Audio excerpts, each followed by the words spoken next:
रात के 3 बजे सिटी हॉस्पिटल के कमरा नंबर 202 से एक खौफनाक और दिल दहला देने वाली किसी लड़की की आवाज़ गूंजी।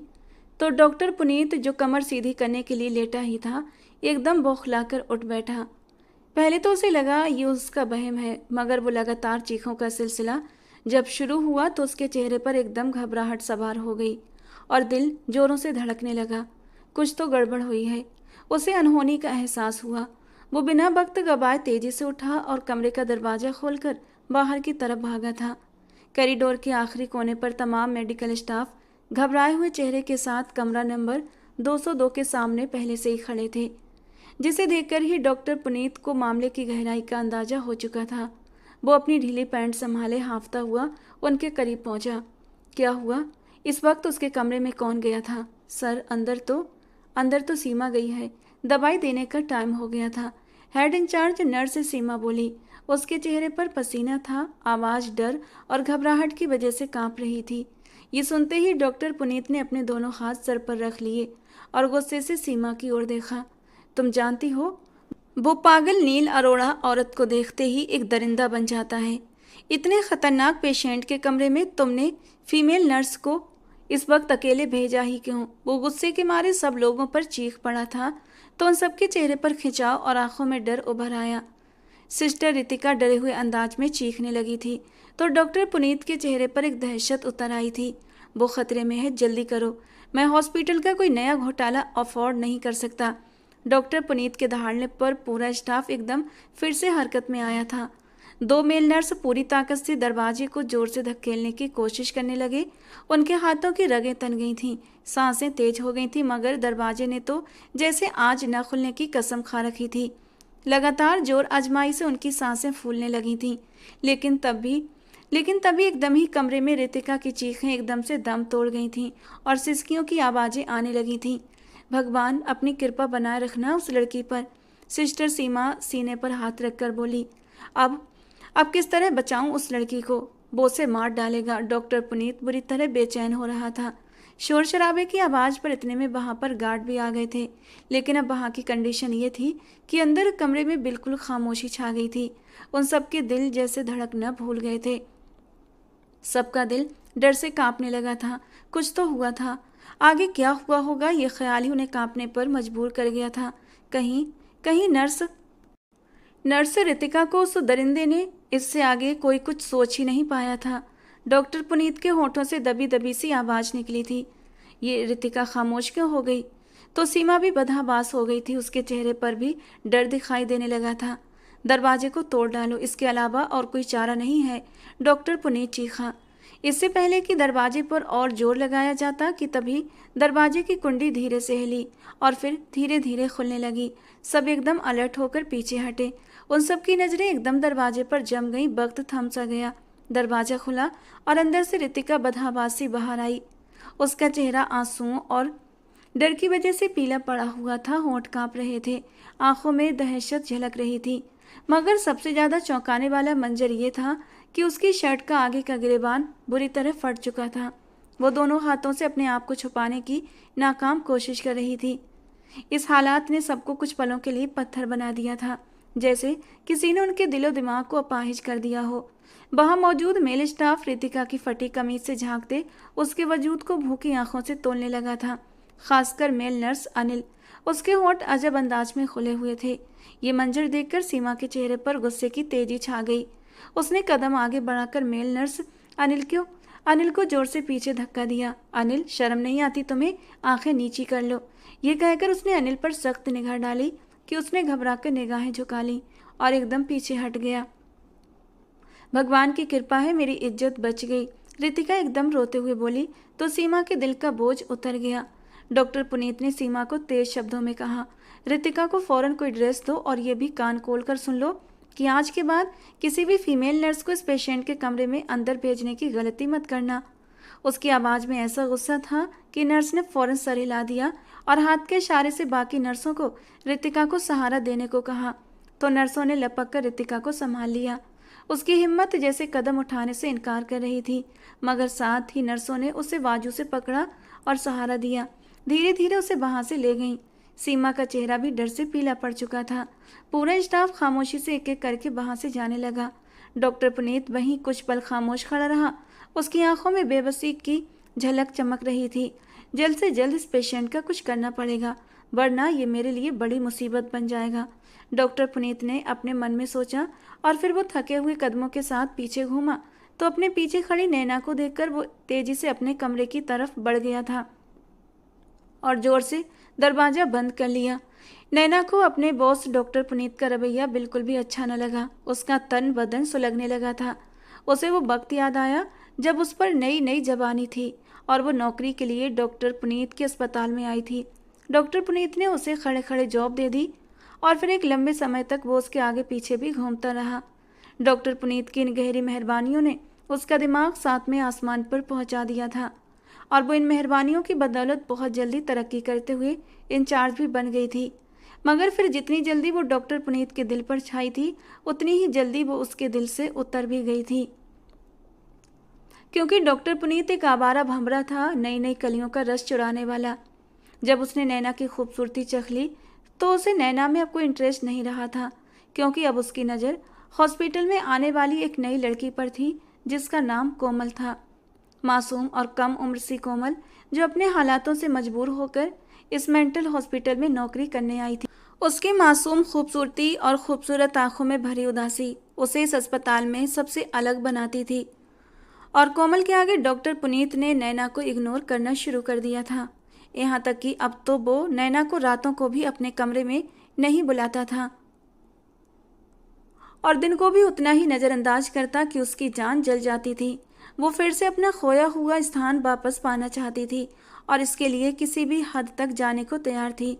उसका दिल चाहा कि धीरे से डॉक्टर पुनीत के दरवाजे पर जाए, हल्की सी दस्तक दे, शायद कि उसके दिल का दरवाज़ा उसके लिए फिर से खुल जाए। मगर जब डॉक्टर पुनीत का उखड़ा व्यवहार उसको याद आया तो उसके कदम रुक गए।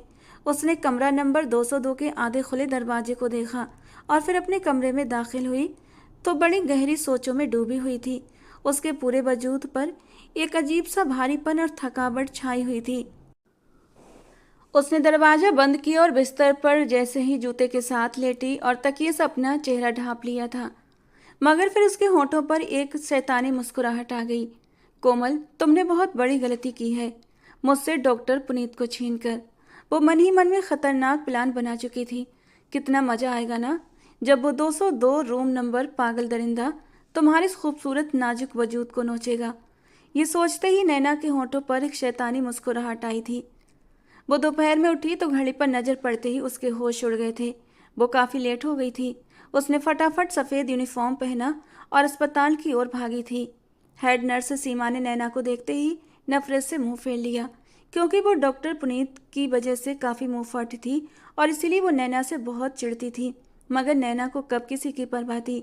उसने ड्यूटी का चार्ज लिया और फिर उसकी तलाशती निगाहें कोमल को ढूंढने लगी। सब कुछ एक रूटीन में चल रहा था, लेकिन इस सुकून भरे माहौल के बीच नैना के दिल में एक अजब ही बेचैनी छाई हुई थी। उसने ड्यूटी के दौरान स्टाफ रूम में कई बार झांक कर देखा, मगर कोमल उसे कहीं दिखाई न दी। वो झुंझलाहट से वहां से जाने लगी कि तभी उसे सामने से कोमल आती हुई दिखाई दी तो उसके तन बदन में आग सी लग गई थी। ये कहाँ से इतनी खूबसूरत है कि डॉक्टर पुनीत ने उसे मुझ पर पहल दी है। बस आंखें मोटी मोटी हैं और जरा ताज़ा जवानी चढ़ी है, और क्या है इसमें कि इसे मेरे मुकाबले लाकर खड़ा कर दिया। सफ़ेद यूनिफॉर्म में मासूम से चेहरे वाली वो सीधी सादी सी लड़की कोमल से खुद को कंपेयर करने लगी थी, जो अपने ख्यालों में गुम उसके पास से गुजर रही थी कि नैना का गुस्सा आसमान को छूने लगा। ए लड़की रुक! कोमल के चलते कदम रुक गए थे। वो पीछे मुड़ी।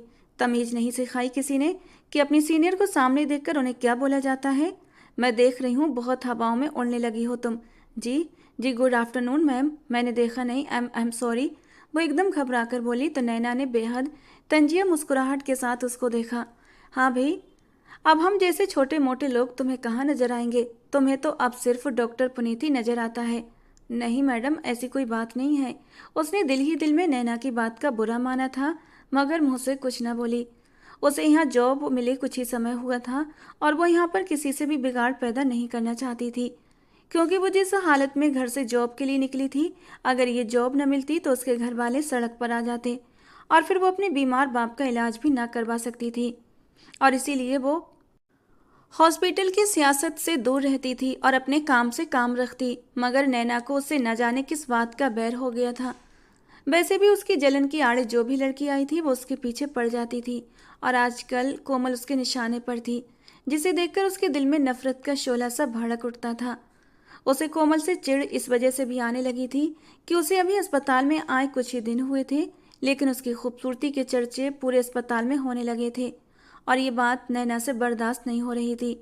उसने बरसों इस अस्पताल की सेवा की और फिर यहाँ पर एक लंबा समय हुकूमत भी की थी, लेकिन अब नैना को जब इस बात का एहसास हुआ कि उसकी अहमियत कोई और छीनने आया है, तो उसने कई बार कोमल को यहाँ से निकालने की कोशिश की।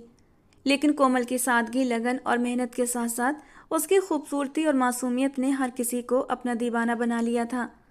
यहाँ तक कि डॉक्टर पुनीत भी उसकी तारीफ करते नहीं थकता था। और तब नैना के दिमाग में खतरे की घंटी बजी थी। उसने कई बार कोमल को फंसाने की कोशिश की, लेकिन हर बार ही वो बच निकलती थी। लेकिन अब वो ऐसा बड़ा मंसूबा बनाना चाहती थी जिससे कि सांप भी मर जाए और लाठी भी न टूटे। उसकी आज नाइट ड्यूटी थी, इसलिए उसने अपने प्लान पर काम करने का प्रोग्राम बनाया था। रात 8 बजे उसने आखिरी राउंड लिया और अब वो कोमल को ढूंढने लगी।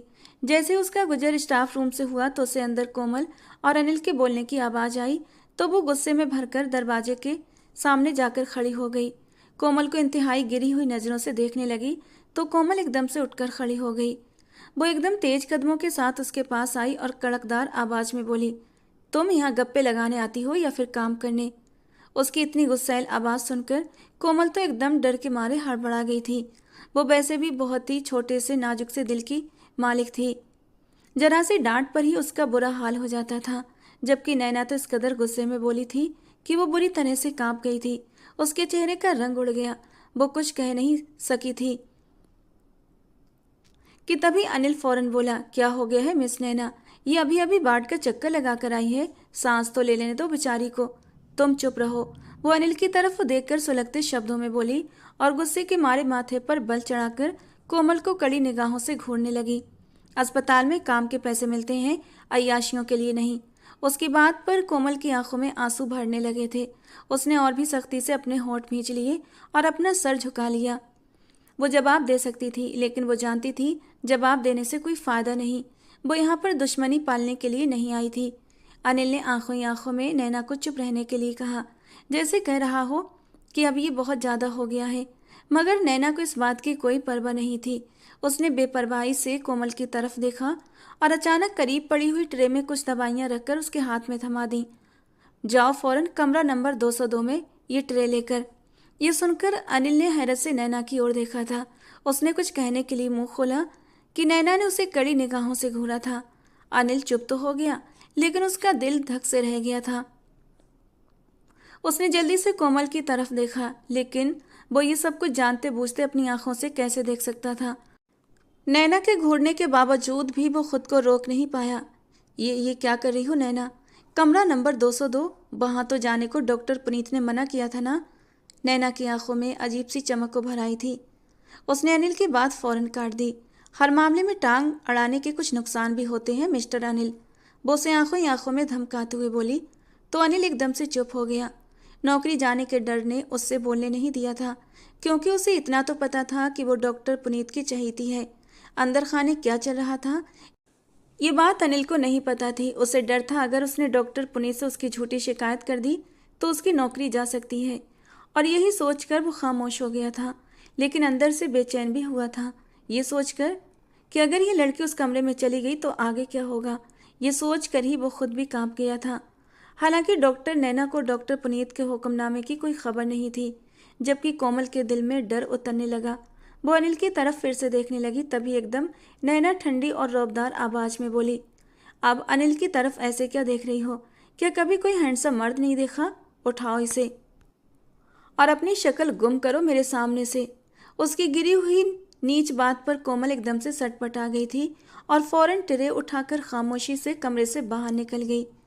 उसके जाते ही अनिल जल्दी से नैना के पास आया था। नैना घबराहट उसके चेहरे पर अब भी छाई हुई थी। ये तुमने क्या कर दिया? क्या तुम नहीं जानती कल रितिका के साथ क्या हुआ था? इसके बावजूद तुमने उसे इतने बड़े खतरे में डाल दिया। डॉक्टर पुनीत ने सख्ती से मना किया है कि किसी भी फीमेल नर्स को उस पागल दरिंदे के कमरे में न भेजा जाए। वो बहुत ही खतरनाक पागल है। तुमने बहुत गलत कर दिया नैना। मैं जल्दी से जाकर कोमल को रोकता हूँ। वो ये कहते हुए कमरे से बाहर की ओर बढ़ा था कि उसे पीछे से नैना की आवाज़ आई, कोई ज़रूरत नहीं है, खबरदार जो तुमने अपना मुंह खोला। उसकी बात सुनकर अनिल अपने पैरों पर एकदम रुक सा गया था, लेकिन वो पीछे घूमा, नैना के सामने आकर खड़ा हुआ। ठीक है, मैं अपना मुंह नहीं खोलूँगा, लेकिन ये तो सोचो, अगर डॉक्टर पुनीत ने पूछा कि तुम्हें किसने इस रूम में भेजा, तो फिर अपने आप को कैसे बचाओगी? उसकी बात सुनकर नैना एक अजीब सी शैतानी हंसी हंसी थी। उसकी नौबत ही नहीं आएगी। इससे पहले ही मैं इतना बवाल और प्रोपेगेंडा कर चुकी होंगी कि कोमल की बात पर डॉक्टर पुनीत के साथ साथ किसी और को भी विश्वास नहीं होगा। मैं साफ मुंह कर जाऊंगी और कहूंगी कि मेरे मना करने के बावजूद भी ये लड़की वहां गई, और साथ में दो चार और भी झूठी बातें लगाकर उसकी ज़िंदगी अजाब कर दूंगी। और सबसे बढ़कर इस सब में तुम मेरी गवाही दोगे। क्या तुम्हारा दिमाग तो ख़राब नहीं हो गया? मैं भला क्यों झूठी गवाही दूंगा? वो एकदम गुस्से से हल्का हल्का चीख कर बोला, जबकि नैना भी उसी के अंदाज में गुर्राते हुए बोली, तुम्हें गवाही देनी पड़ेगी। तुम कहोगे कि मैंने जो कहा वो सही है, तो डॉक्टर पुनीत जरूर इस बात पर यकीन कर लेंगे और उन्हें गुस्सा आ जाएगा, क्योंकि मैं जानती हूँ हॉस्पिटल की रेपुटेशन के आगे उससे कुछ और दिखाई नहीं देगा। वो शातिराना अंदाज में मुस्कुराई थी तो अनिल अंदर ही अंदर उसे गालियां देने लगा। बाय गॉड, तुम किसी बला से कम नहीं हो। मैं तो खुद को ही कमीना और गिरा हुआ इंसान समझता था, लेकिन तुम तो उससे भी कहीं ज़्यादा गिरी हुई हो। वो धीरे से बोला तो नैना ने एक जोरदार कहकहा लगाया। उसके गालों पर एक जोरदार चुटकी काटकर वो वहां से निकल गई। अनिल ने अपने चेहरे पर हाथ रखा। ये बात वो बहुत अच्छे से जान गया था कि नैना एक खतरनाक नागिन से कम नहीं है, जिसके जहर से कोई बच नहीं पाया। वो दिल ही दिल में कोमल के लिए भगवान से प्रार्थना करने लगा। कमरा नंबर 202 की तरफ कोमल के कदम जैसे जैसे बढ़ रहे थे, उसका दिल तेजी से धड़क रहा था। उसके कानों में नैना की आवाज़ गूंज रही थी, लेकिन साथ ही अनिल की घबराहट भी याद आ रही थी। अनिल की घबराहट देखकर उसे ये तो अंदाजा हो गया था कि कुछ ना कुछ तो गड़बड़ है, वरना अनिल के चेहरे की हवाइयाँ क्यों उड़ गई थीं। उसके हाथ में पकड़ी ट्रे लरचने लगी, मगर उसकी मजबूरी उसे पीछे हटने नहीं दे रही थी। बाप का चेहरा, दवाइयों के खर्चे, सब कुछ उसके दिमाग में घूम रहा था। वो जानती थी कि जरा सी गलती से उसे अस्पताल से बाहर निकाल सकती थी वो नैना। कॉरिडोर में सन्नाटे का राज फैला हुआ था। उसकी हील्स की टिक टिक घूमकर उसे अपने ही कानों में सुनाई दे रही थी। वो जब कमरे के दरवाजे के करीब पहुंची तो उसने गहरी सांस ली और कदम रोक कर पल भर के लिए सोचा था। फिर दरवाजे के हैंडल पर कदम रखा तो दरवाज़ा धीरे से खुल गया, लेकिन न जाने क्यों उसका दिल जोर जोर से धड़कने लगा था। दिल ने कहा वापस चली जाओ, मगर दिमाग ने हुक्म दिया नहीं, ये काम करना जरूरी है, वरना डॉक्टर नैना को तुम जानती हो, वो वैसे ही तुमसे खार खाती है। उसे तुमने मौका दिया तो वो एक पल में ही तुम्हें हॉस्पिटल से बाहर कर देगी। कोमल ने कांपते हाथों से दरवाजे के हैंडल को धकेला। दिल की धड़कनें उसके गले में अटक सी गई थीं और फिर हिम्मत करके वो कमरे में दाखिल हो गई। अंदर दाखिल होते ही कोमल की नज़र सीधी बेड पर पड़ी, जहां जंजीरों में जकड़ा नील अरोड़ा लेटा हुआ था। वो सो रहा था, चेहरे पर बड़ी हुई शेव, माथे पर बिखरे बाल और घनी मुड़ी हुई पलकें। चेहरे पर अजीब सा दर्द बिखरा हुआ था। हैरत की बात यह थी कि वो आम पागलों जैसा भी नहीं लग रहा था।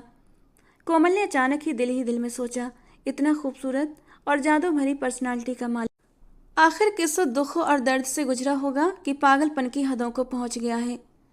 जब उसने देखा कि नील जंजीरों में जकड़ा पड़ा है तो उसके दिल को थोड़ी सी राहत हुई थी कि वो उसे कोई नुकसान नहीं पहुंचा सकता, और इसी सुकून से वो उसकी तरफ बढ़ने लगी थी।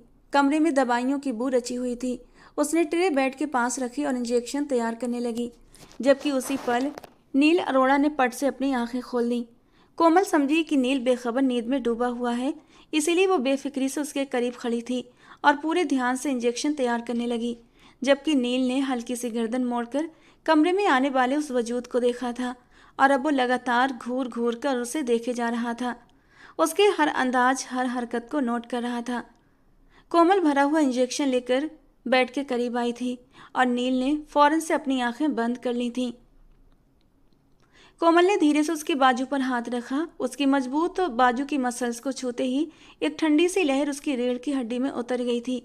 अगले ही पल उसने अपने ख्यालों को जोर से झटका और जैसे ही सुई उसके बाजू की तरफ लेकर झुकी तो अचानक नील ने झटके से उसका हाथ पकड़ लिया था और कोमल की चीख होठों पर आकर दम तोड़ गई थी।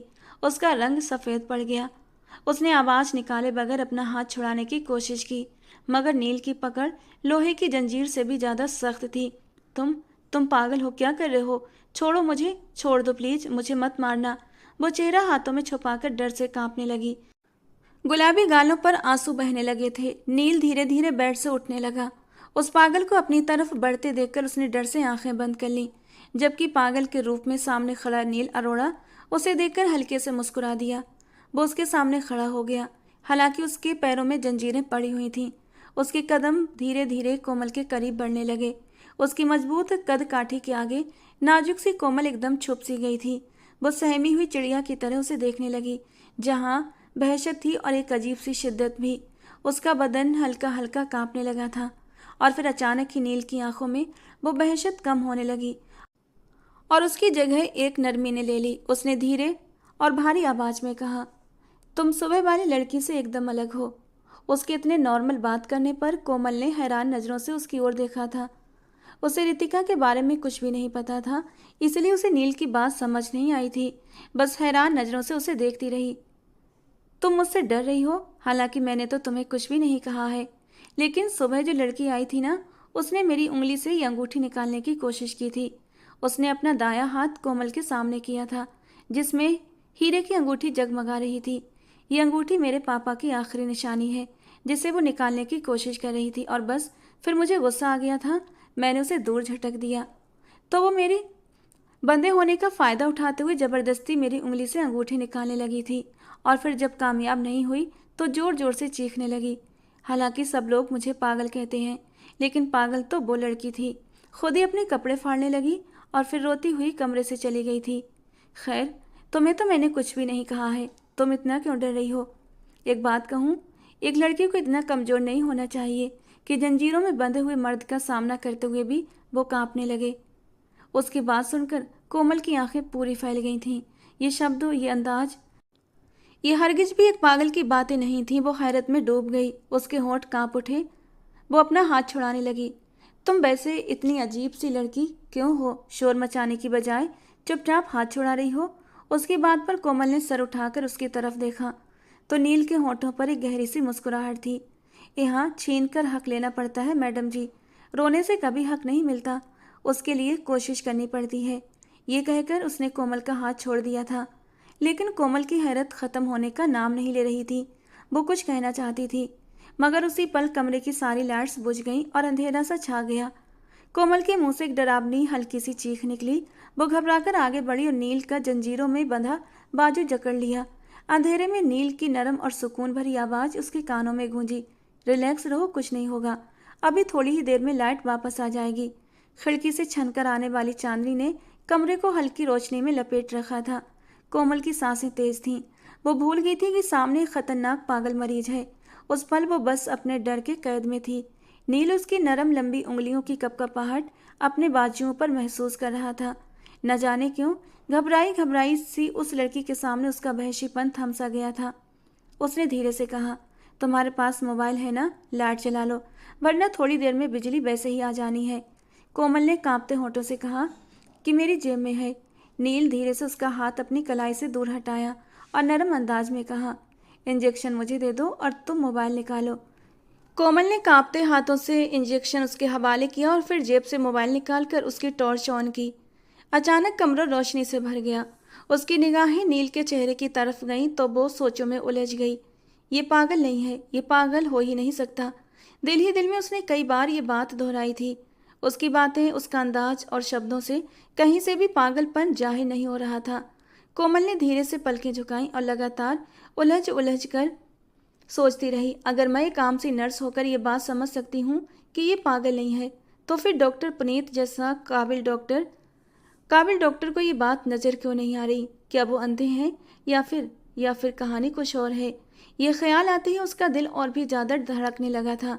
उसने एक बार फिर से बेध्यानी में अब तक नील का हाथ पकड़ रखा था, तो वो एकदम हिचकिचाते हुए अब पीछे हटी। मगर नील की आंखें अभी भी उस पर जमी हुई थीं। मगर न जाने क्यों अब उसे उस पागल से बिल्कुल भी डर नहीं लग रहा था। लेकिन अगले ही पल नील ने उसके हाथ से इंजेक्शन लिया और दूर फेंक दिया। कोमल एकदम से घबरा गई। उसकी आवाज़ उसकी आवाज़ काँप गई। ये आपने क्या किया? क्या हुआ? वो उसकी आंखों में आंखें डालकर बोला। अभी तो मैंने कुछ भी नहीं किया। वो मुस्कुराया तो बिना डरे उसकी तरफ देखने लगी। वो 2 कदम आगे बढ़कर उसके करीब आया और सरगोशी में बोला, इस बारे में किसी को भी कुछ भी बताने की ज़रूरत नहीं है। ये मेरे और तुम्हारे बीच की राज की बात है, समझी? तो उसने किसी ट्रांस की हालत में अपना सर हिला दिया था। फिर एकदम नील ने इंजेक्शन पाँव की ठोकर से बेड के नीचे कर दिया ताकि वो किसी को नजर ना आए। ये देखकर तो कोमल के दिल की धड़कनें और भी तेज हो गई थीं। ये सब कुछ इतना अजीब क्यों था? वो अपने शब्द कहीं खो बैठी थी। अचानक दरवाजे पर खटका हुआ तो वो चौंक गई। मगर नील ने एक ही पल में फौरन बेड पर जाकर लेट गया था और झट से अपनी आंखें बंद कर लीं कि जैसे वो सो रहा हो। कोमल उसकी इस हरकत पर हक्का बक्का सी खड़ी रह गई। उसी पल दरवाजा खुला। अंदर नैना और अनिल दाखिल हुए थे। नैना ने जैसे ही कोमल को सही सलामत खड़ा देखा तो उसका रंग उड़ गया। वो तो ये सोचकर आई थी कि कमरे में इतनी शांति है, इसका मतलब ये पागल उस पर हमला कर चुका होगा, उसकी इज्जत बर्बाद कर दी होगी अब तक। लेकिन सामने हकीकत बिल्कुल अलग थी। कोमल तो बहुत ही सुकून के साथ नील अरोड़ा के बेड के करीब खड़ी थी, जबकि वो सुकून भरी नींद के साथ सो रहा था। नैना के अंदर ये देखकर आग भड़क उठी थी। उसने गुस्से से पैर पटके और कमरे से बाहर निकल गई, जबकि अनिल ने भी बहुत ही अजीब नज़रों से कोमल को देखा। फिर नील पर निगाह डाली। तुम ठीक हो? ये कहते ही उसने कोमल का हाथ बहुत ही फ्रेंडली पकड़ लिया था। कोमल ने एकदम अपना हाथ छुड़वाया, मगर अनिल ने हद करते हुए उसके कंधे पर हाथ रख दिया। आगे से इस कमरे में आने की ज़रूरत नहीं है। ये बहुत खतरनाक पेशेंट है। ये तो भगवान की कृपा रही और कुछ मेरी प्रार्थनाओं का असर था, जो तुम्हारे जाने के बाद से मैं लगातार भगवान से कर रहा था कि तुम बच गई हो। आगे से इस कमरे में बिल्कुल भी मत आना। तुम बस मेरा ख्याल रखो। तुम्हें किसी न किसी तरह नैना के चंगुल से मैं निकाल ही लूँगा। उसने बहुत ही अजीब अर्थपूर्ण अंदाज में कोमल की तरफ देखा तो कोमल को अनिल की बातों से घिन सी महसूस हुई, मगर वो चुप रही। उसने फटाफट टिरे उठाई और कमरे से बाहर निकल गई। खाने का बड़ा सा हॉल हमेशा की तरह शोर शराबे और इधर उधर सामान से भरा हुआ था। लंबी लंबी मेजों पर कैदियों की तरह लाइन में मरीज बैठे थे। कोई हंस रहा था, कोई बगैर मकसद बड़बड़ा रहा था, तो कोई खाने की प्लेट को बार बार मेज पर मार रहा था और कोई अपने ही हाथों से खेलने में मगन था। ये जगह हर दिन एक अजीब सा मंजर पेश करती थी, जैसे एक मेला सा लगा हो। आज यहाँ ड्यूटी कोमल की थी। वो नर्सों के ग्रुप के साथ खाने की टिरे बांट रही थी। लंच का ये मंजर उसकी तबीयत पर हमेशा बहुत भारी गुजरता था। उसका बस चलता तो वो यहाँ कभी भी ना आती, लेकिन अपनी मजबूरी को सोचती कि ये नौकरी मेरे पापा के इलाज के लिए है। मुझे हर हाल में ये सब बर्दाश्त करना होगा। वो दिल ही दिल में अपने आप को हौसला देती और ये काम करती थी। अभी भी जैसे उसकी निगाह एक मेज पर जाकर रुकी तो उसकी सांसें रुक सी गईं। सामने मेज पर बैठा इंसान कोई और नहीं बल्कि नील अरोड़ा था। काफ़ी कमज़ोर लग रहा था। उसके बाजू जंजीरों से आज़ाद थे, लेकिन फिर भी 2 पहरेदारों की सख्त निगरानी में वो बेहद बेचैन दिखाई दे रहा था। मगर कुछ देर के बाद कोमल ने महसूस किया कि वो बार बार आंखें उठाकर उसे ही देख रहा था। आंखों में ऐसी चमक और चेहरे पर ऐसा दर्द कि कोमल को समझते देर न लगी वो उससे कुछ कहना चाहता है। और ये सोचते ही कोमल के दिल की धड़कन तेज हो गई थी। उसने फौरन नजरें झुका लीं, लेकिन जब दोबारा देखा तो वो हड़बड़ा गई, क्योंकि नील अब भी उसे ही देख रहा था। कोमल के कदम जैसे खुद ब खुद उसकी तरफ उठने लगे थे। वो दूसरों की नज़र बचाकर ट्रे एक के बाद एक मरीज के सामने रखती चली जा रही थी और फिर धीरे धीरे उसकी मेज़ तक पहुंच गई, जहां नील बैठा था। वो पास पहुंची तो नील ने फौरन अपना चेहरा झुका लिया, जैसे वो जाहिर करना चाहता हो कि वो बस खाने में बिजी है। लेकिन जैसे ही कोमल उसके करीब झुकी, उसने धीरे से सर को हरकत दी और इतनी धीरी आवाज़ में कहा कि कोई दूसरा सुन न सके, तुम मेरी मदद करो, मुझे यहाँ से निकालो। तुम अच्छी तरह जानती हो मैं पागल नहीं हूँ।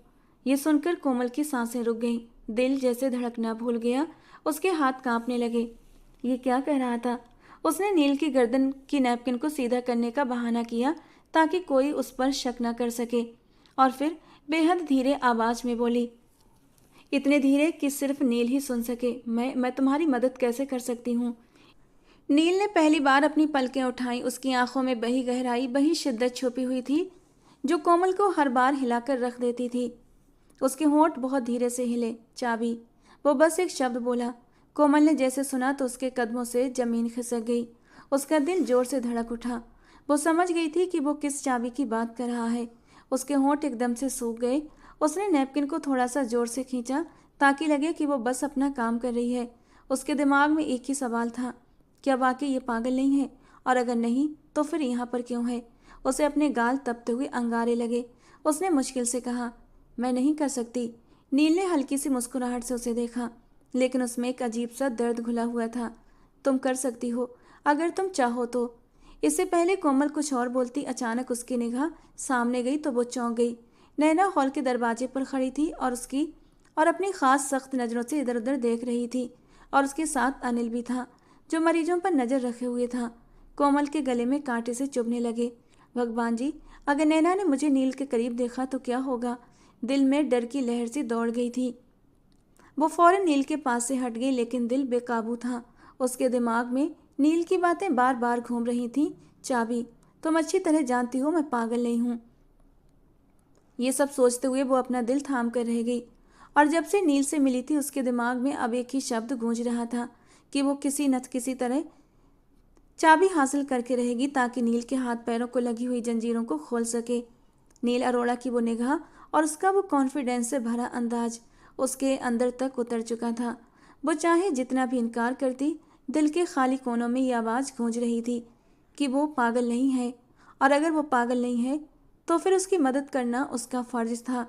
वो ज़रूर किसी बहुत बड़ी मुसीबत में फंसा हुआ है, किसी बहुत बड़ी साजिश का शिकार हो रहा है, और उसकी मदद करना कोमल के ऊपर फ़र्ज है। इंसानियत के नाते ही सही उसे उसकी मदद करनी चाहिए। लेकिन कहीं अंदर ही अंदर एक अजीब सी बेचैनी उसे बेचैन भी कर रही थी। क्या ये सिर्फ एक इंसानियत का जज्बा था जब उसकी मदद करने के बारे में सोच रही थी, या फिर कुछ और भी था? वो अपने दिल को टटोल टटोल कर देखने लगी। कहीं अंदर दिल के किसी कोने में नील को लेकर एक नरम गोशा उभरने लगा था। शायद दिल का कोई छुपा जज्बा उसे उसकी मदद करने के लिए मजबूर कर रहा था। लेकिन शायद इस वक्त वो इस जज्बे से अनजान थी। वो ये भी जानती थी कि अस्पताल में चाबी हासिल करना आसान काम नहीं था। कमरा नंबर 202 की चाबी हर वक्त एक खास लॉकर में रहती थी, जिसकी निगरानी सीमा करती थी। सीमा बहुत सख्त थी और किसी भी नर्स को बगैर इजाज़त उस लॉकर के करीब नहीं जाने देती थी। कोमल ने कई दिन तक कोशिश की। वो अक्सर लॉकर के पास जाती, लेकिन उसे हासिल करने के लिए उसके दिमाग में कोई बहाना नहीं आ रहा था। एक दिन उसने सोचा, अगर मैं रात की ड्यूटी के बीच लॉकर खोलकर चाबी चुरा लूं। मगर दिल ही दिल में उसे डर भी था।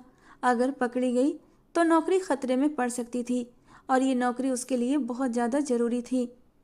घर के खर्चे, बीमार बाप की दवाइयाँ, सब इसी नौकरी से चल रहे थे। कई दिन तक अंदर ही अंदर वो सोचती रही, कुढ़ती रही। कभी सोचती नील से वादा क्यों किया, कभी खुद को तसल्ली देती कि वो बस उसे टाल देगी। लेकिन जब भी नील की आंखों में नाउम्मीदी देखती, उसके कदम खुद ब खुद चाबी की तरफ बढ़ने लगते। कोमल की ये बेचैनी ज़्यादा दिन तक अनिल से छिपी न रह सकी। अनिल, जो पहले ही उस पर नज़र रखता था, एक रात जब कोमल खामोशी से लॉकर के पास रुकी और हसरत भरी नज़रों से उसे देखा, तो अनिल ने पीछे से आकर सरगोशी की, क्या ढूंढ रही हो कोमल जी? कोमल तो एकदम चौंक कर पीछे घूमी थी। उसके हाथ में पकड़ी फाइल कांपने लगी। कुछ नहीं, बस ऐसे ही। अनिल ने आंखें सुकेड़कर उसके चेहरे को देखा। उसकी वो गंदी सी मुस्कुराहट होठों पर उभर आई। ऐसे ही, या फिर किसी खास चाबी पर नजर थी तुम्हारी? कोमल के चेहरे पर हवाइयाँ सी उड़ गईं। उसने नजरें झुका लीं। दिल चाहा कि जमीन फटे और वो उसमें समा जाए। अनिल की तेज निगाहें उसके चेहरे पर जम सी गई थीं। किसी कमरे की चाबी चाहिए मेरी शहजादी को?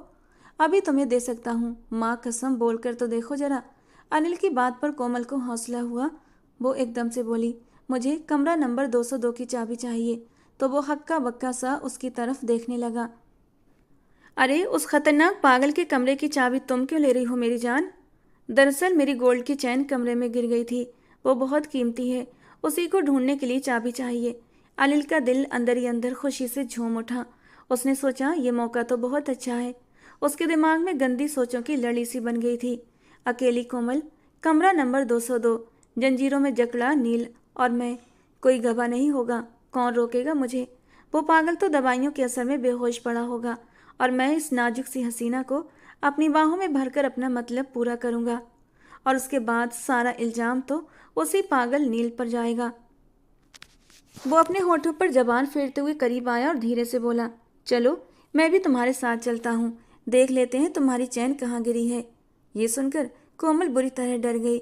उसके दिमाग में खुद ब खुद खतरे की घंटी बजने लगी। उसने जल्दी से मना कर दिया, नहीं नहीं, मैं खुद ही ढूंढ लूंगी। आप तो जानते हैं ना, उस कमरे में ज़्यादा लोगों का जाना अलाउ नहीं। अगर वो चाबी मुझे मिल जाती तो मैं चुपके से दरवाज़ा खोलकर अंदर चली जाती और उन्हीं कदमों वापस आ जाती। किसी को कुछ भी पता नहीं चलता। अनिल की आंखों में शैतानी चमक आई थी। वो और भी करीब हुआ।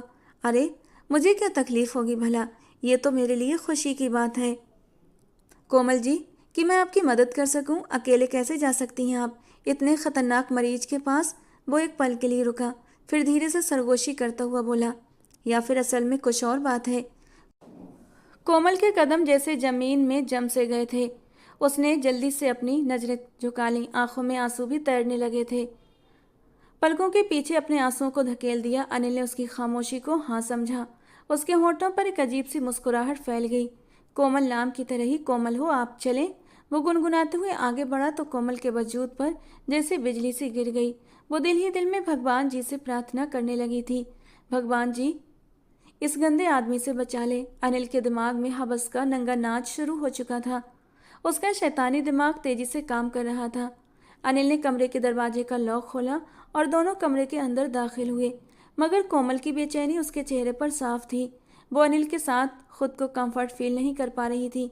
ऊपर से चाबी भी उसके हाथ में नहीं थी। जो काम करने के इरादे से उसने अनिल के सामने झूठ बोला था, वो भी काम होता दिखाई नहीं दे रहा था।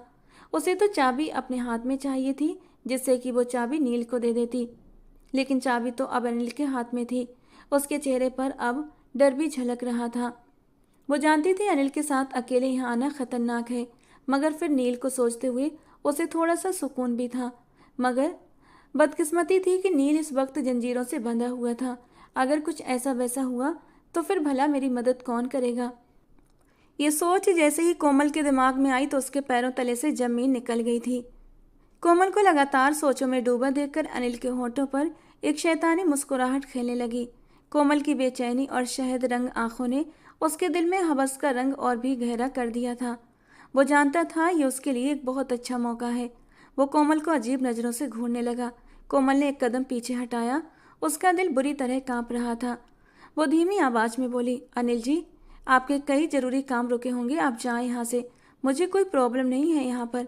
अनिल एकदम उसके करीब आया और मुस्कुराते हुए कहा, कोमल जी, तुम्हें लगता है कि मैं तुम्हें अकेला छोड़ दूंगा? तुम्हें अंदाजा भी है कि तुम किसके कमरे में खड़ी हो? ये कहते हुए उसने दरवाज़ा बंद करके अंदर से कुंडी लगा दी। ये देखकर कोमल के होश उड़े थे। उसने एक नज़र बेड पर सोए नील को देखा, जो शायद दवाओं के असर में था। अनिल जी, ये आप क्या कर रहे हैं? आप दरवाज़ा क्यों बंद कर रहे हैं? ये हॉस्पिटल है, कोई आ गया तो क्या समझेगा? वो एकदम से घबरा गई, जबकि अनिल ने कहा लगाया, तुम भी तो कहीं नहीं जा रही ना? फिर यहीं इसी कमरे में दिल को सुकून दे लेते हैं, मौका भी है, दस्तूर भी।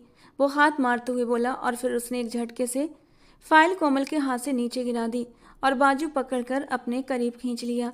कोमल तड़प उठी, छोड़ दे मुझे प्लीज, मैं हाथ जोड़ती हूँ आपके। मैं तो आपको अपने भाई की तरह मानती हूँ। उसकी नज़रें कोमल के वजूद पर इस तरह घूम रही थीं कि कोमल को जलाने लगीं, जबकि नील अनिल पर नज़रें जमाए अब जोर जोर से जंजीरें हिलाने लगा था। उसके अंदाज में शदीद बेचैनी भरी हुई थी। उसकी आंखें बड़ी हो गई थीं, चेहरे पर दहशत उतर आई थी। उसने पूरी ताकत से जंजीरों को पटकना शुरू कर दिया। जंजीरों की कड़कड़ाहट और नील की तड़पती हुई आवाज़ कमरे में गूंजने लगी। अनिल हैरत से नील की ओर देखने लगा और फिर हंसने लगा। अबे ओ पागल, तुझे क्या पता औरत की संगत एक मर्द को कितना मजा देती है, कितना सुकून पहुंचाती है। पर तू तो पागल है, तू क्या जाने इस नशे के बारे में। ये कहकर वो कोमल की तरफ झपटा तो कोमल रो पड़ी। अनिल, इसे हाथ मत लगाना, वरना मैं तुझे जान से मार दूंगा। नील की बात सुनकर अनिल ने जोर जोर से कहा लगाया, लो भाई, मुर्दे में भी जान आ गई। इसका दिमाग तो बिल्कुल सही काम करने लगा, यानी इसे भी बातों की समझ है। वो ये बात कहकर हंसने लगा।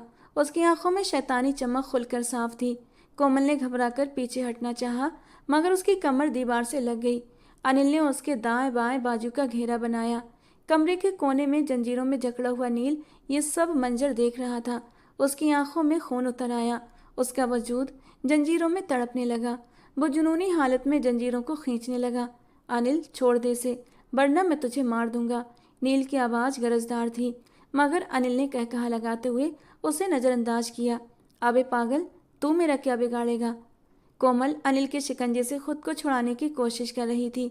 उसकी आंखों से आंसू बह रहे थे। भगवान के लिए मुझे छोड़ दो, मेरी इज्जत खराब मत करो। मगर अनिल पर शैतान सवार था। कोमल ने अनिल को धकेलने की कोशिश की। अनिल ने एक हाथ से उसका बाजू पकड़ा और दूसरे हाथ से उसका दुपट्टा। कोमल बुरी तरह से चीखी, बचाओ, कोई है, बचाओ।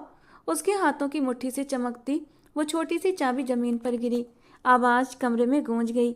नील की तेज नज़रों ने फौरन उस चमकदार चाबी को देख लिया था। वो पूरी ताकत से झुककर हाथ आगे बढ़ाकर चाबी अपनी मुट्ठी में पकड़ चुका था। उसके चेहरे पर जुनून के साथ एक जीत भरी मुस्कुराहट भी थी।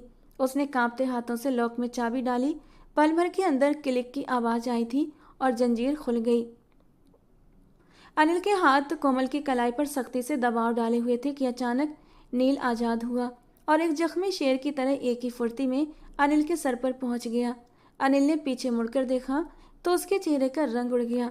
नहीं, ये मुमकिन नहीं। तुम कैसे जंजीरों से आज़ाद हो गए? ये नामुमकिन है। जबकि नील की आंखों में दहशत नाच रही थी। उसने झपट कर अनिल का गिरेबान पकड़ा और एक जोरदार घूंसा उसके मुंह पर मारा। अनिल की चीख निकली और वो जमीन पर जाकर गिरा। नील ने लगातार मुक्के बरसाने शुरू कर दिए। शैतान, घटिया इंसान, उसने तुझे भाई समझा और तूने। कोमल एक कोने में सहम कर खड़ी थी। आंसू उसके गालों को भिगो रहे थे, लेकिन उसकी आंखों में अब डर के साथ साथ सुकून भी था कि नील ने उसे बचा लिया था। अनिल आधी मुर्दा हालत में जमीन पर पड़ा तड़प रहा था। नील कोमल की तरफ आया। मुझ पर भरोसा कर सकती हो? तो कोमल ने हाँ में सर हिलाया और नील ने अपना हाथ आगे किया। कोमल ने उसका हाथ थाम लिया। चलो, यहाँ से निकलना होगा अभी, इसी वक्त। उसका हाथ थामते कमरे की ओर बढ़ा था। दरवाजा धीरे से खुला। कॉरिडोर में हल्की रोशनी फैली हुई थी। नील ने पूरे ध्यान से कॉरिडोर के दोनों तरफ देखा। पूरे सुकून के बाद उसने कोमल को बाहर आने का इशारा किया। वो दबे कदमों तेजी से बाहर से निकले थे। दोनों ही उस वक्त डरे हुए थे कि कहीं कोई उन्हें देख न ले, और नील को ये डर था कि अगर वो इस बार पकड़ा गया तो शायद मर कर ही यहाँ से निकल सकेगा। लेकिन खैर, किसी ने भी उन्हें नहीं देखा था और वो अस्पताल के पिछले गेट तक पहुँचने में कामयाब हो गए थे। कोमल का सांस फूल रहा था, मगर उसने हिम्मत नहीं हारी। उन्होंने फौरन गेट खोला और बाहर निकल गए। अस्पताल से बाहर आते ही नील के चेहरे पर एक अजीब सा सुकून फैल गया था, जैसे वो कैद से आज़ाद हुआ हो। अब और ज़्यादा कॉन्फिडेंस होकर चलने लगा था। रात का पिछला पहर था। नवंबर की ठंडी हवा ने उनका स्वागत किया था, तो उनके दिमाग कुछ ताज़ा हुए थे। नील ने एक लंबी सांस ली। पूरे 1 साल बाद उसे आज़ाद माहौल में सांस लेने का मौका मिला था। ये सब तुम्हारी वजह से मुमकिन हुआ है कोमल। ये आज़ादी मुझे दिलवाने में तुम्हारा बहुत बड़ा हाथ है। तुम्हारा बहुत बहुत धन्यवाद। मैं सारी ज़िंदगी भी चाहूँ तो तुम्हारा ये एहसान उतार नहीं सकता। नील, ये सब क्या है?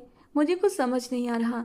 वो उसके साथ कदम से कदम मिलाने की कोशिश कर रही थी, मगर नील बहुत तेज़ी से चल रहा था। और जब उसे एहसास हुआ तो उसने एकदम से कोमल का हाथ पकड़ा और कहा, पहले हम किसी सुरक्षित जगह पर पहुंच जाएं, फिर मैं तुम्हें अपनी सारी कहानी सुनाऊंगा। अनिल उसे लेकर अपने एक वकील दोस्त के घर पहुंचा। उस वक्त रात के 3 बज रहे थे। ठंड पहले से बढ़ गई थी और वो हल्का हल्का कांपने लगी थी। उसे सबसे ज़्यादा फिक्र इस बात की थी कि इस वक्त नील के दोस्त ने दरवाज़ा न खोला तो वो कहाँ पर रात गुजारेंगे। वो उसे अपने घर भी लेकर नहीं जा सकती थी और ना ही इस बीच मझधार में छोड़ सकती थी। एकदम दरवाज़ा खुला तो कोमल ने सुकून का सांस लिया।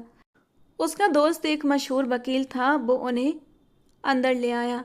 नील के चेहरे पर अब फिक्रमंदी जो हॉस्पिटल में थी बिल्कुल नहीं थी। संजय ने उन्हें बैठने का इशारा किया। नील ने धीरे से कहा, संजय, मैं तुम्हें सब बताने आया हूँ जो बरसों से मेरे साथ हो रहा है। वो बोलते बोलते थम गया, जैसे शब्दों का बोझ उठाना मुश्किल हो। फिर उसने अपना सर ऊपर किया। मेरे चाचा डॉक्टर पुनीत, जो मेरे पापा की जायदाद के सबसे बड़े बारिश बनने के लिए मुझे रास्ते से हटाना चाहते हैं। उन्होंने मेरा इलाज करने के बहाने मुझे अपने मेंटल हॉस्पिटल में कैद कर दिया था। वहाँ मुझे पागल करार देकर जंजीरों में जकड़ दिया ताकि मैं बाकी दुनिया के सामने कभी भी उनकी सच्चाई साबित न कर सकूं। कोमल की आंखों में आंसू तैरने लगे। उसने पहली बार नील की जिंदगी का असल दुख सुना था। वकील ने संजीदगी से उसकी ओर देखा। और तुम्हारी बहन? नील के चेहरे पर एक साया सा लहराया। उसकी आवाज़ बाहर आई। मेरी बहन भी उनके कब्जे में है। न जाने उसके साथ क्या हो रहा होगा। मैंने उससे वादा किया था हमेशा उसकी रक्षा करूंगा, मगर मैं खुद कैद हो गया।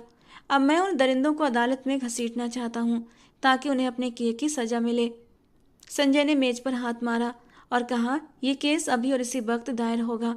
उसने फ़ोन उठाया और बड़े पुलिस अफसर को कॉल लगाई और सारे सबूत ईमेल कर दिए। कुछ घंटे में अस्पताल पर छापा मारा गया था। डॉक्टर पुनीत को गिरफ्तार कर लिया गया। पुलिस ने नील की बहन को भी तहखाने से निकाला, जो बहुत ज़्यादा कमज़ोर और बीमार थी लेकिन जिंदा थी। नील ने उसे गले लगाया तो वो और भी रोने लगी। पुलिस ने अस्पताल को बंद कर दिया, सारे स्टाफ को फ्री कर दिया। ये सब होते होते सुबह की रोशनी फैलने लगी थी। अपनी बहन को अपने एक आदमी से कहकर उसने घर भिजवा दिया और अब वो कोमल को उसके घर छोड़ने जा रहा था। अभी वो कुछ ही दूर चले थे कि नील की गाड़ी के टायर चरचराए थे। उसकी गाड़ी के सामने एक ब्लैक कलर की गाड़ी आकर रुकी थी।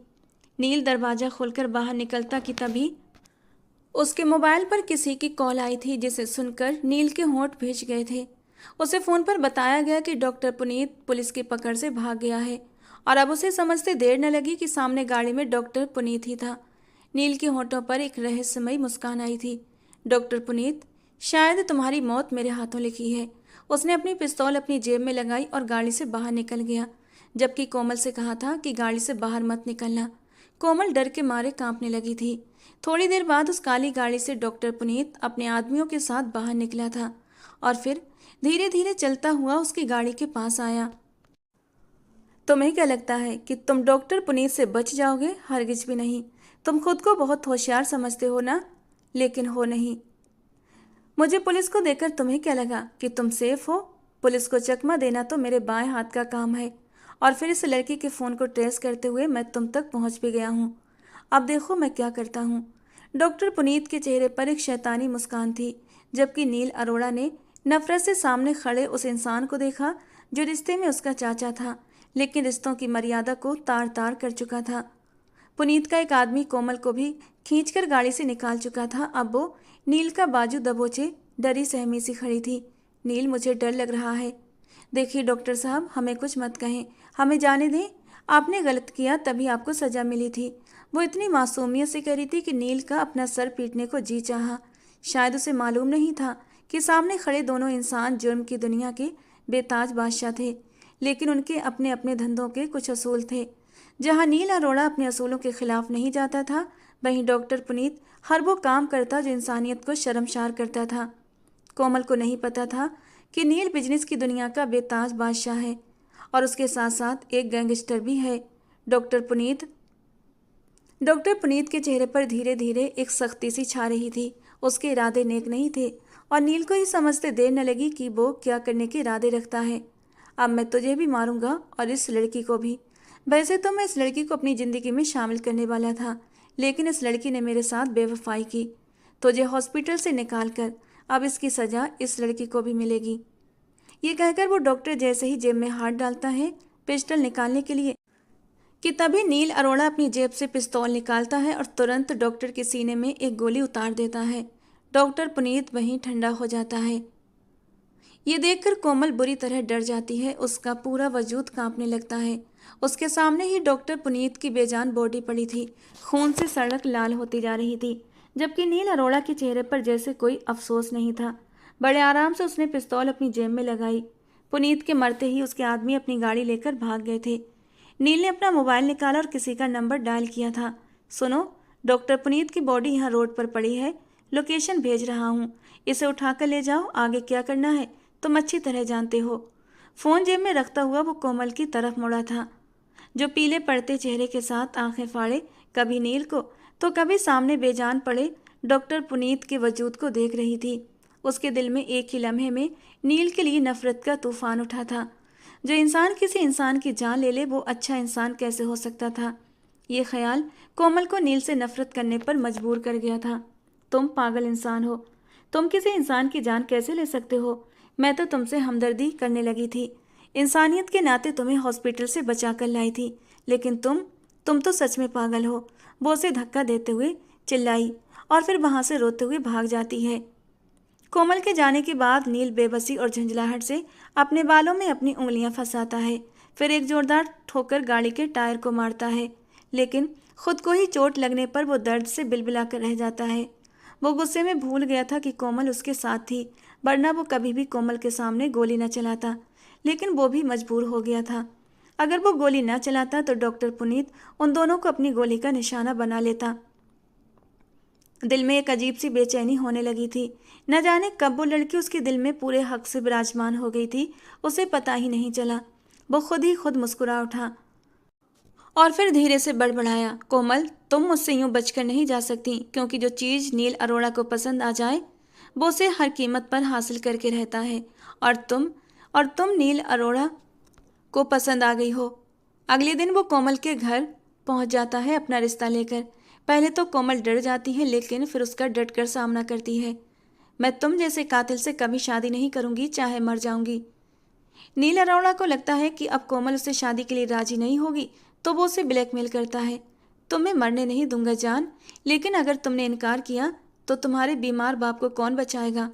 लेकिन अगर शादी के लिए हाँ करती हो तो वादा करता हूँ, तुम्हारे पापा को अभी इसी वक्त एक अच्छे प्राइवेट हॉस्पिटल में एडमिट करवा दूंगा। ये सुनकर कोमल डर जाती है। तुम इस हद तक गिर जाओगे, मुझे बिल्कुल भी अंदाजा नहीं था। अगर पता होता तो कभी भी तुम्हारा साथ न देती उस अस्पताल से निकलने में, उसने गुस्से और नफरत में चीख कर कहा था, जबकि नील बस हल्का सा मुस्कुरा कर रह गया था। वो मजबूरन शादी के लिए हाँ कर देती है और अपने वादे के अनुसार वो उसके पापा का एक अच्छे हॉस्पिटल में एडमिट भी करवा देता है।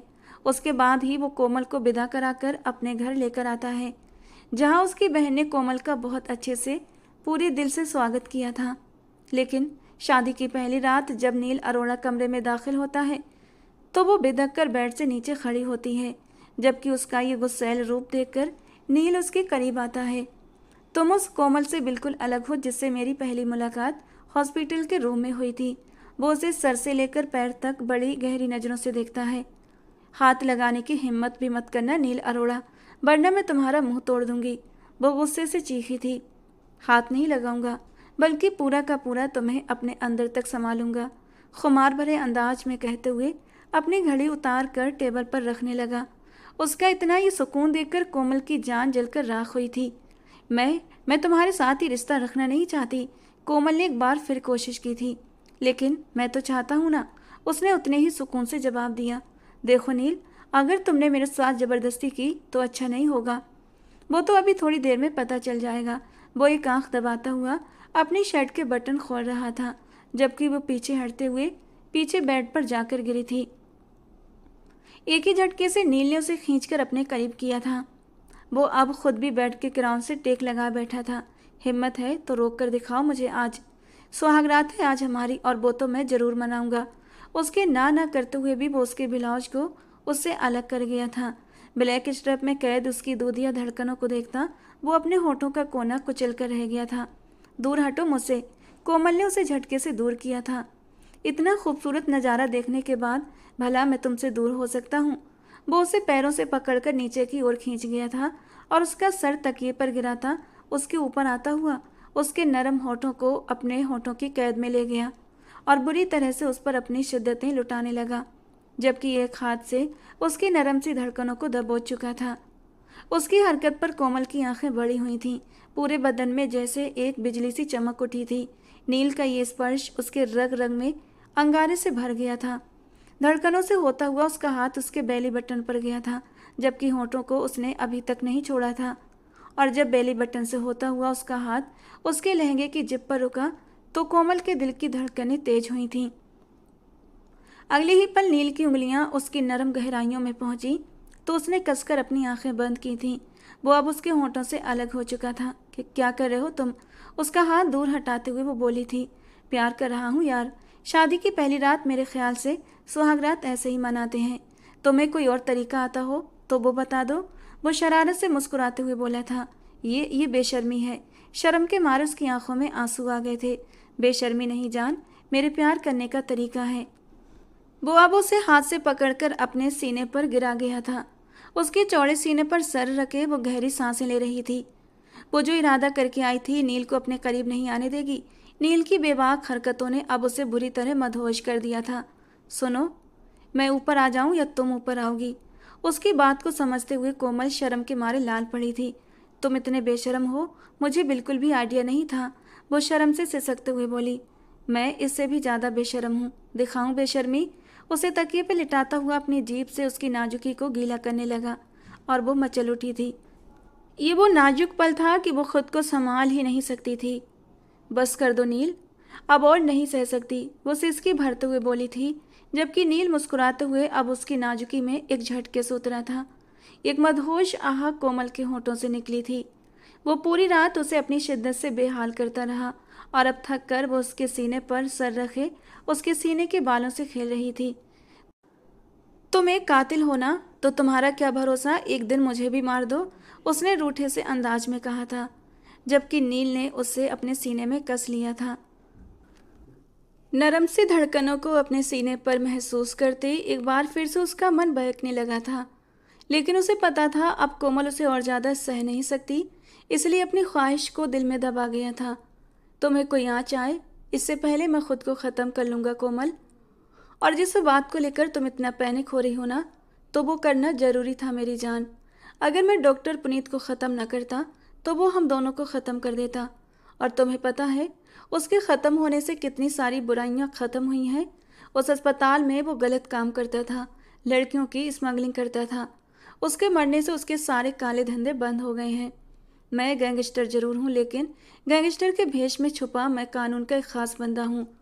वो धीरे धीरे सारी हकीकत उस पर खोल रहा था और वो आंखें खोले उसे देख रही थी।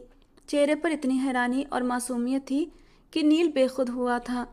उसके होठों पर झुक गया और फिर अलग होता मुस्कुराते हुए बोला, अब इस तरह मासूमियत से देखोगी तो मैं फिर से बहक जाऊंगा। जबकि उसकी बात सुनकर वो जल्दी से उसके सीने में सर छुपा गई। नहीं प्लीज़, अब नहीं, अब और नहीं सह सकती। जबकि नील ने हंसते हुए उसे अपने सीने से लगा लिया था। कोमल के दिल में अब सुकून उतर चुका था। वो जो सोच रही थी वैसा कुछ भी नहीं था, बल्कि अब तो उसे अपनी किस्मत पर गर्व महसूस हो रहा था। उसे नील जैसा प्यार करने वाला इंसान मिला था। सुबह सवेरे वो सबसे पहले अपने पापा से मिलने गई थी। उन्हें अच्छा इलाज मिलने लगा था और डॉक्टर भी उम्मीद दिला रहे थे कि वो जल्दी ही ठीक हो जाएंगे। नैना को जब मालूम हुआ कि डॉक्टर पुनीत अब इस दुनिया से चला गया है तो उस पर जैसे पहाड़ टूट पड़ा। वो एकदम पागल सी हो गई।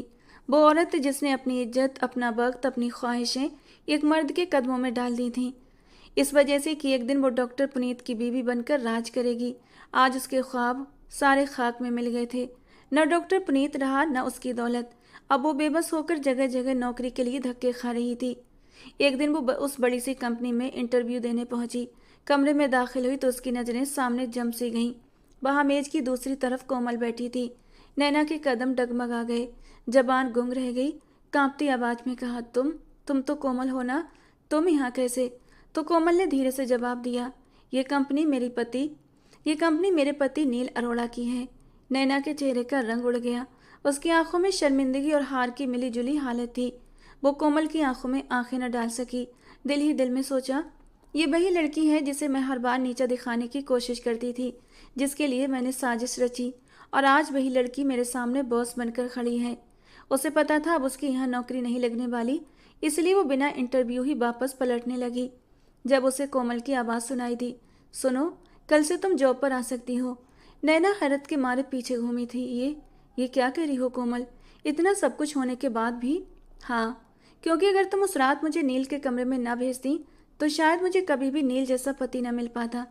तुमने मेरे नुकसान के लिए मुझे उस कमरे में भेजा था, लेकिन नील से मिलाने में तुम्हारा बहुत बड़ा हाथ है और अपनी खुशियों के सदके मैं तुम्हें इस जॉब पर रख रही हूँ। नैना खुश हो गई थी। उसने कोमल से माफ़ी भी मांगी और कोमल ने उसे माफ़ कर भी दिया था। उसके जाने के बाद कोमल ने अपना सर कुर्सी की बैक से टिका दिया, आंखें बंद कर लीं।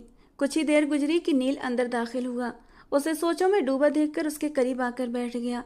उसके हाथ थाम कर अपने होठों से लगाए तो कोमल ने चौंक कर उसकी तरफ देखा, जो मोहब्बत भरी नज़रों से उसे ही देख रहा था। कोमल के होंठ हिले। मैंने कभी सोचा भी नहीं था कि जिंदगी मुझे यूं तुम्हारे करीब ले आएगी। नील मुस्कुराया। तुम मेरी जिंदगी में आई हो तभी मुझे इस कैद से आज़ादी मिली है। तुम न होती तो शायद मैं आज भी अंधेरों में जंजीरों के साथ जी रहा होता। कोमल की आंखों में आंसू आ गए। उसने कांपते हाथों से नील का हाथ थाम लिया। कोमल, रोया मत करो। जो गुजर गया सो गुजर गया। उसे भयानक ख्वाब समझकर भूल जाओ। मैं आगे तुम्हें रोता हुआ न देखूं। यार, मुझे क्यों तकलीफ देती हो? तो उसकी बात सुनकर कोमल मुस्कुरा दी। उसे मुस्कुराता देखकर नील के दिल में ठंडक सी उतर गई। बाहर रात की चांदनी फैल रही थी और अंदर दो दिल एक दूसरे के लिए धड़क रहे थे। तो दोस्तों, कैसा लगा ये नॉवल? पसंद आया हो तो प्लीज़ लाइक करना, अपनी राय कमेंट बॉक्स में ज़रूर देना। ऐसे ही और रोमांटिक नॉवेल्स के लिए हमारे चैनल के साथ जुड़े रहें। मिलते हैं दोस्तों अगले किसी नए और रोमांटिक से नॉवल के साथ।